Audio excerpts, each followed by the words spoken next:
வாங்க வாங்க. என்னோட பொண்ணு அப்பாவுக்கு நீராகாரம் கொண்டு வந்திருக்காங்க.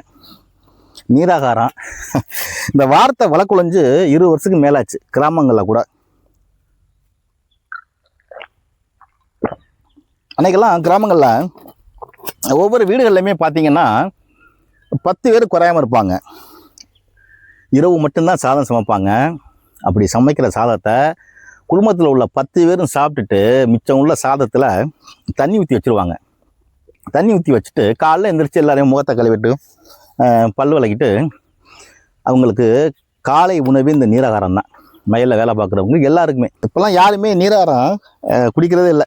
காலைன்னு சொன்னியுமே டீ காஃபி பிஸ்கட்னு சொல்லிட்டு எல்லாத்தையும் தொலைச்சிட்டு உட்காந்துருக்கோம்.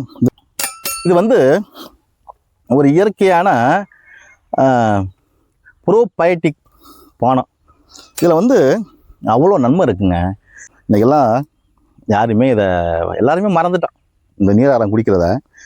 இதில் வந்து லாக்டிக் அமில ஃபேக்டரிகள் இருக்கிறதுனால இது என்ன பண்ணும் வந்து உடலுக்குள் உள்ளே போயிட்டு நல்ல வந்து ஃபேக்டரியாக்களை வந்து அதிகரித்து நம்ம உடம்புக்கு வந்து அஜீரண சக்தியை கொடுக்குது. அது மட்டும் இல்லாமல் மலச்சிக்கல் வராமல் நன்மை செய்யுது.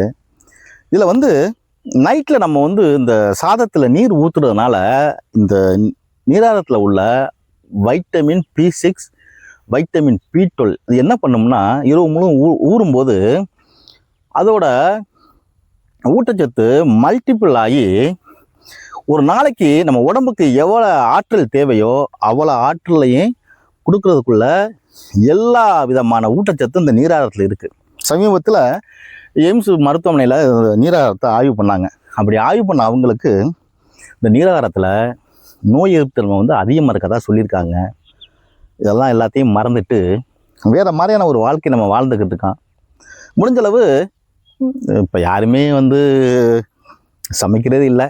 இட்லி தோசை அப்படி போயிட்டோம். ஆனால் வந்து இரவு மிச்சப்படுற சாதத்தில் நீர் ஊற்றி காலையில் எழுந்திரிச்சு கொஞ்சம் உப்பு போட்டு அதை குடிச்சு பாருங்கள். அவ்வளோ ஒரு அழகான பானம். அது நம்ம உடம்புக்கு நல்லது. முயற்சி பண்ணுங்கள்.